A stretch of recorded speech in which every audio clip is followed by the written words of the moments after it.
Hello friends, आज का topic है लाइंस एंड एंगल्स। आप लोग इस वीडियो को बहुत ध्यान से देखिएगा क्योंकि यहाँ पर मैं आपकी कुछ क्लास 6 की, पीछे की 7 की जो बेसिक्स हैं वो सब मैं क्लियर करूँगा। और आई होप अगर आपने ये वीडियो बिना स्किप किए देखा तो इस बात की पक्की गारंटी है आगे की क्लासेस में आप कभी भूल ही नहीं सकते इस चीज़ को। बिल्कुल आपको वीडियो देखते देखते ही रट जाएगा, इसका मैं आपसे वादा करता हूँ। शर्त यही है, बस आपको स्किप नहीं करना है, ठीक है ना। इसको बिल्कुल ध्यान से देखिएगा तो सारे के सारे कॉन्सेप्ट A to Z आज मैं आपको क्लियर करने वाला हूँ यहाँ पर। तो ज़्यादा बात ना करते हुए मैं आपसे यही कहना चाहूँगा, जिन लोगों ने चैनल को सब्सक्राइब नहीं किया तो प्लीज़ सब्सक्राइब कर लीजिए और अपने फ्रेंड को शेयर कीजिए। तो चलिए इसको हम शुरू कर देते हैं। जैसे ये क्या है, देखा, ये यहाँ पर रखा बीचों बीच हमने, है ना। फिर से देखो, ये सर्कल के अंदर मैंने क्या रखा, पॉइंट रखा, ठीक है। इसको क्या कहते हैं, ये है पॉइंट, ठीक। इसका नाम देना है P, तो इसको हम पॉइंट P कहेंगे, क्लियर। और अगर इसका नाम X दे दो तो इसको हम पॉइंट X कहेंगे। तो जो नाम होगा वो हम इसको रख देते हैं, ठीक। और ये क्या है, इधर दोनों तरफ एरो लगा हुआ है, ठीक है। इसको क्या बोलते हैं, इसको बोलते हैं लाइन, ठीक है। और अगर इसका नाम A है यहाँ पर और B है यहाँ पर तो इसको लाइन AB पढ़ते हैं। और लिखते कैसे हैं, AB, और AB के ऊपर दोनों तरफ एरो हम लगा देंगे, ठीक है ना। इसको लाइन AB पढ़ेंगे या इसको उल्टा भी पढ़ देंगे तो भी कोई दिक्कत नहीं है। इसको लाइन BA और इसके ऊपर ये सिंबल लगाना कंपलसरी, इससे पता चलता है ये लाइन है, ठीक। और अगर केवल एक तरफ एरो हो इस तरह से, ठीक है ना, इसका नाम हम PQ रख देते हैं, ठीक। तो इसको हम बोलेंगे रे PQ। और इसका नाम PQ के ऊपर एक तरफ को एरो लिख सकते हैं, ठीक है। इसको हम रे QP नहीं बोलेंगे क्योंकि ये Q से स्टार्ट नहीं होता है, ये P से स्टार्ट होकर Q की तरफ जाता है, इसलिए PQ इसको पढ़ेंगे और PQ के ऊपर डैश लगा के इस तरह से लिखेंगे। दो पॉइंट के बीच की डिस्टेंस, यानी कि एक पॉइंट आपको यहाँ दिख रहा है और एक ही पॉइंट दिख रहा है, यानी कि लाइन का ही कोई पार्ट होता है, उसको लाइन सेगमेंट बोलते हैं, लाइन सेगमेंट, क्लियर हुआ। ये होता है लाइन सेगमेंट। इसका नाम रख दीजिए XY, तो इसको लाइन सेगमेंट XY कहेंगे। Y है तो इसको हम XY के ऊपर डैश लगा दीजिए या इसको YX लिख के इसके ऊपर डैश लगा दीजिए, ठीक है ना। लाइन में दोनों तरफ एरो आएगा, रे में एक तरफ एरो आता है और लाइन सेगमेंट में केवल लाइन रहती है, क्लियर। तो लाइन सेगमेंट, लाइन और रे में आपको अंतर समझ में आ गया होगा, ठीक है ना। इसकी नेमिंग कैसे करते हैं ये भी समझ में आ गया होगा। अब हम आगे बात करते हैं एंगल्स की, types of angles. Angle, zero angle, acute angle, right angle, obtuse angle, straight angle, reflex angle, complete angle, इतने तरह के एंगल्स होते हैं, ठीक। तो यहाँ पर ज़रा इस फिगर को ध्यान से देखो, ये हर एक क्वाड्रेंट 90 डिग्री का है, ठीक। ये भी 90 का है, ये भी 90 का है और ये भी 90 का है। ऑल क्वाड्रेंट 90 के हैं। तो इसमें किस तरह से हमको करना है और इनका नाम कैसे कैसे आता है ये मैं आपको बताने वाला हूँ। बस यहाँ पर आपको सिर्फ और सिर्फ ध्यान से देखना होगा। सपोज ये लाइन पड़ी हुई है यहाँ पर, ये लाइन है, ठीक है। ये आप लाइन मान लो। अब अगर इस लाइन के ऊपर एक लाइन लेटी हुई है इस तरह से, ठीक है, एक लाइन इसके ऊपर लेटी हुई है, तो ये क्या बन रहा है, यहाँ पर ज़ीरो एंगल बन रहा है ये, ठीक है। यहाँ पर ज़ीरो एंगल बन रहा है, मतलब आप ऐसे समझ सकते हो, एक लाइन ये है और इसी के ऊपर एक लाइन और लेटी हुई है ये। अब यहाँ पर आपको अच्छे से क्लियर दिख रहा होगा, है ना। तो यहाँ पर ज़ीरो एंगल बन रहा है। कौन सा एंगल बन रहा है, इसको हम ज़ीरो एंगल कहते हैं, ठीक। अब अगर लाइन एक मिनट, अगर लाइन यहाँ से उठना शुरू हो जाए, देखो उठ रही है ना, उठ के ऊपर जा रही है, अभी ये कहलाएगी एक्यूट एंगल। अभी भी एक्यूट है, बिल्कुल एक्यूट है, अभी भी एक्यूट है, एक्यूट है। जैसे ही ये 90 बनाएगी, ठीक है, ये हो जाएगा राइट एंगल। यानी कि ये जो गैप था यहाँ से यहाँ तक के बीच में अगर कोई ये लाइन रहती है तो हो जाता है एक्यूट एंगल। और जैसे ही ये लाइन सीधी हो गई तो क्या हो गया, तो क्या हो गया, ये हो गया राइट एंगल। ठीक है ना, इस गैपिंग के बीच में एक्यूट एंगल और वैसे राइट एंगल। अब ऑब्ट्यूस एंगल क्या होता है, अब ये लाइन यहाँ है, अभी यहाँ से हिलना शुरू होगी तो वैसे ही ऑब्ट्यूस शुरू हो गया, यानी कि more than 90 that is obtuse, more than 90 obtuse. और जैसे ही ये लाइन बिल्कुल इधर सीधी हो जाएगी, अपोजिट डायरेक्शन में आ जाएगी, ठीक है, तो ये हो जाएगा कौन सा एंगल, स्ट्रेट एंगल। यानी कि यहाँ से लेके यहाँ तक आने में पूरा 180 डिग्री खर्च होगा। यानी 90 वाला ये था, 90 वाला ये था, ये होगा 180। तो 180 डिग्री का जब एंगल बनेगा दो लाइन के द्वारा तो वो कहलाएगा स्ट्रेट एंगल। और फिर जैसे ही ये लाइन यहाँ से मूव करना स्टार्ट हो जाएगी, ठीक है ना, नीचे को, तो ये रिफ्लेक्स एंगल कहलाएगा। 180 से ज़्यादा होता है और ये 360 से कम होता है, और यहाँ तक चक्कर लगा के 360 मार देगी लाइन ये, ठीक। तो ये जब ये घूम के यहाँ से यहाँ आ जाएगी, यानी इस गैप के बीच में जहाँ भी लाइन रहे, सपोज ये लाइन इस गैप में यहाँ पे आ रही, तो यहाँ से यहाँ तक का पूरा एंगल ये रिफ्लेक्स एंगल कहलाएगा। ठीक है ना, ये हो जाए या लाइन इस तरह से घूम के आ जाए तो ये रिफ्लेक्स एंगल कहलाएगा। More than 180 is called reflex angle. और 180 का एंगल बिल्कुल सीधा होता है इस तरह से, तो ये होता है स्ट्रेट एंगल। समझ गए ना, ये स्ट्रेट एंगल है। और रिफ्लेक्स एंगल कौन सा है, ये वाला रिफ्लेक्स एंगल है। अब बात करते हैं कंप्लीट एंगल की। जब ये लाइन पूरी घूम के इसके ऊपर आ जाए तो होता है वो कंप्लीट एंगल। और जब लाइन सिर्फ एक के ऊपर एक लेटी हुई है, नहीं घूम रही, उसका चक्कर नहीं लगा है, तो वो zero angle. Zero angle complete angle में सिर्फ यही डिफरेंस है, कंप्लीट एंगल में पूरा चक्कर लगा के आएगी और जीरो लाइन में वहीं अभी सो रही है पड़ी पड़ी, ये वाली लाइन। क्लियर। तो ये एंगल्स के टाइप हो गए, ठीक। अब हम आगे बात करते हैं कॉम्प्लीमेंट्री एंगल्स क्या होते हैं। तो आपको पता है कि एंगल कुछ इस तरह से बनते हैं, है ना, ये एंगल्स बने हुए हैं। एंगल्स की अच्छा नेमिंग कैसे करते हैं, पहले हम उसकी बात कर लेते हैं। सपोज ये एंगल है यहाँ पर, ठीक है, इसका नाम है ए ओ और ये बी। तो इसका नाम क्या लिखेंगे, एंगल ए ओ बी। इसको एंगल ए ओ बी पढ़ेंगे या एंगल बी ओ ए पढ़ेंगे।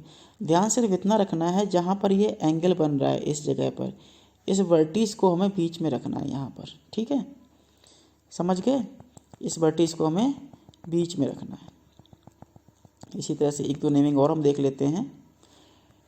ये एंगल है पी क्यू और यहाँ पर आर है, तो यहाँ पर क्यू को बीच में रखना है।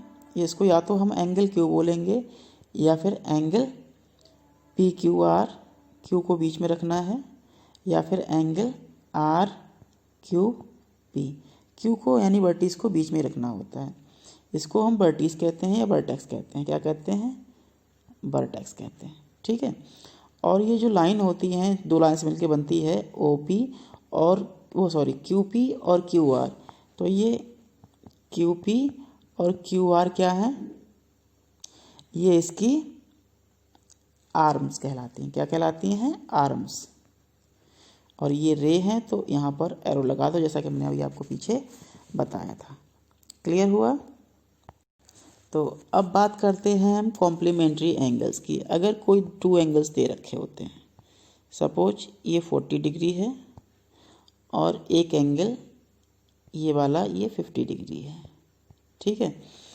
तो कॉम्प्लीमेंट्री एंगल्स, अगर दो एंगल ऐसे हैं जिनको जोड़ने पर 90 डिग्री आ जाए, है ना, तो वो कॉम्प्लीमेंट्री एंगल्स कहलाते हैं। यानी कि कुछ इस तरह से ये 90 बन रहा होगा तो दो एंगल कुछ इस तरह से होंगे, एक एंगल ये और एक एंगल ये, दोनों को चिपका के आपस में रख दें तो वो कितना बनाएगा, 90 बनाएगा। क्लियर हो गया।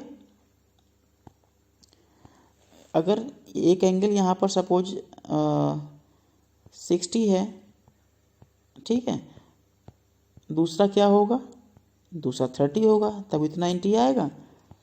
तो हम कह सकते हैं 60 का कॉम्प्लीमेंट 30 होगा और 30 का कॉम्प्लीमेंट 60 होगा। ठीक है ना, ये दोनों एक दूसरे के कॉम्प्लीमेंट्री एंगल्स कहलाते हैं। समझ में आ गया कॉम्प्लीमेंट्री। ठीक है, यानी कॉम्प्लीमेंट्री को अगर मिला के रखेंगे पास पास में तो 90 बनेगा। अब बात करते हैं सप्लीमेंट्री एंगल्स की। सप्लीमेंट्री एंगल्स वो एंगल्स होते हैं, ऐसे दो एंगल जिनको ऐड करने पर 180 आए। सपोज एक एंगल है 120 का, मतलब कुछ इस तरह का होगा, ठीक है, और एक एंगल है ये वाला 60 का, ठीक है। तो दोनों को 120 और 60 को ऐड करने पे 180 आ रहा है ना। तो 120 का सप्लीमेंट 60 हो जाएगा और 60 का सप्लीमेंट 120 हो जाएगा। समझ गए। इसी तरह से अगर मान लो कोई एक एंगल जो है वो 100 डिग्री का है तो दूसरा कितना होना चाहिए, वेरी गुड, दूसरा 80 का होना चाहिए, तभी ये 180 होगा। यानी 100 का सप्लीमेंट या सप्लीमेंट्री एंगल 80 होगा और 80 का सप्लीमेंट या सप्लीमेंट्री एंगल, एक ही बात है, वो 100 होगा। समझ गए। तो दो एंगल जिनको ऐड करने पर एक स्ट्रेट लाइन बनती हो, यानी कि इस तरह से, अभी तो बताया था ना कि 90 ये होता है, क्वाड्रेंट होता है, और 180 यहाँ से लेके यहाँ तक का होता है। यानी दो एंगल को ऐड करने पर ये स्ट्रेट लाइन बनती हो तो वो कहलाता है सप्लीमेंट्री एंगल। क्लियर। अब हम बात करते हैं एडजेसेंट एंगल की। एडजेसेंट का मतलब आप समझ लो पड़ोसी, है ना, तुम्हारे पड़ोसी नहीं, ये आपको समझा देते हैं। देखो एक मिनट, एक रे ये है और एक रे ये है। यहाँ पर कोई एक एंगल बन रहा है, एक एंगल हम और बना लेते हैं यहाँ से। ये यहाँ पे दो एंगल बने, एक तो एंगल ये बना और एक एंगल ये बना, ठीक है ना। तो इन दोनों में एक लाइन, ये वाली लाइन जो है वो कॉमन है, दोनों में यूज हो रही है। तो ओ ए वी और इसका नाम सी रख लो। तो एंगल ए ओ बी यानी ये वाला एंगल और एंगल बी ओ सी यानी कि ए वाला एंगल, वर्टेक्स बीच में रखना है। तो एंगल ए ओ बी और एंगल बी ओ सी, ये दोनों क्या होंगे, ये दोनों एडजेसेंट एंगल होंगे। और अगर कहीं पर इस तरह का फिगर बना हुआ है, ए बी सी और डी, ठीक है, तो इस एंगल का एडजेसेंट ये वाला होगा और इस वाले का एडजेसेंट ये वाला होगा। समझ गए। लेकिन इस वाले का एडजेसेंट ये वाला नहीं होगा क्योंकि इन दोनों की कॉमन आर्म नहीं है। इस बात का विशेष ख्याल रखना, दोनों की वर्टेक्स और कॉमन आर्म सेम होनी चाहिए, जब भी वो एडजेसेंट होंगे। यहाँ पर एडजेसेंट नहीं है। कौन कौन सा नहीं है, ए ओ बी और सी ओ डी बट एडजेसेंट नहीं है, बट ए ओ बी और बी ओ सी यानी कि ये वाला एंगल और ए ओ बी ये वाला एंगल, यानी ए ओ बी और बी ओ सी, ये दो एंगल आपस में एडजेसेंट कहलाएंगे। क्लियर। आगे बढ़ते हैं। अब बात करते हैं लीनियर पेयर की। जैसा कि पता चलता है नाम से ही, लीनियर पेयर का मतलब एक लाइन होगी और लाइन के एक तरफ जो भी एंगल बन रहे हो, ये एंगल और ये एंगल, दोनों लीनियर पेयर कहलाएंगे और ये सप्लीमेंट्री भी होते हैं। लेकिन लीनियर पेयर पे दो से अधिक भी एंगल्स हो सकते हैं, यानी कितने भी दे रखे हों, इन सब का सम कितना आएगा, गुड, इन सब का सम आएगा 180 डिग्री। यानी कि कोई तीन एंगल हैं, मान लो एक 40 है, दूसरा भी 40 है और तीसरा 100 है ना। तो कुछ इस तरह से डायग्राम होगा, 40 40 और ये 40, ये 40 और ये 100। तो एक ही लाइन पर एक तरफ के एंगल्स सारे उनका सम 180 होता है और उनको हम क्या कहते हैं, लीनियर पेयर कहते हैं। अब बात करते हैं वर्टिकली अपोजिट एंगल्स की। वर्टिकली अपोजिट एंगल्स क्या होते हैं? जब टू रेज एक दूसरे को इंटरसेक्ट करती हैं, ठीक है, जब टू रे यानी एक रे टू रे या टू लाइन एक दूसरे को इंटरसेक्ट करती हैं तो उनको हम कहते हैं vertically opposite angle in short form. BOA मतलब वर्टिकली अपोजिट एंगल्स। क्लियर? यानी ऊपर वाले का वर्टिकली नीचे वाला हो जाएगा, नीचे और साइड वाले का वर्टिकली इस साइड वाला हो जाएगा। फिर देख लो, दो लाइन काट रही हैं तो इसका वर्टिकली ये हो जाएगा और इसका वर्टिकली ये वाला हो जाएगा। ठीक है ना, ये हो गया वर्टिकली अपोजिट एंगल्स। क्लियर है? तो इनकी नेमिंग की अगर बात करें तो नेमिंग की बात करेंगे तो यहाँ पर इसका वर्टिकली ये वाला और इसका नाम क्या हुआ, बीच में क्या रखना है O, क्योंकि ये एंगल यहाँ से लेके यहाँ तक ही बन रहा है ये, ठीक है ना। बीच में रखेंगे O यानी कि AOB का वर्टिकली क्या हो जाएगा, AOB का वर्टिकली क्या हो जाएगा, ये इसके सामने वाला ये वाला एंगल है ना, इसका क्या नाम होगा, O बीच में रखेंगे यानी कि COD और एंगल का सिंबल जरूर लगाना है। AOB का वर्टिकली अपोजिट एंगल COD हो जाएगा और इस वाले का नाम यानी कि CO और फिर B तक जाता है यानी कि COB, इसका वर्टिकली क्या हो जाएगा, एंगल जरूर लगा लीजिए, इसके नीचे ये वाला बन रहा है, इसका नाम AOD, A से शुरू होता है O तक जाके फिर D तक आता है, यानी इसका नाम हो गया एंगल AOD। ठीक है ना। तो आज के इस वीडियो के इंट्रोडक्शन में सिर्फ इतना ही। कल हम एक्सरसाइज इसकी करेंगे, ठीक है। नेक्स्ट वीडियो में आपको इसकी अगली एक्सरसाइज मिल जाएगी, उसमें ये क्वेश्चन कॉम्प्लीमेंट सप्लीमेंट ये सारे क्वेश्चन हम आपको सिखाएंगे। तो इस वीडियो को आप ज़रूर ध्यान से देख लीजिएगा, अगर नहीं देखा है फिर से स्किप किया हुआ है, ठीक। Okay, thank you.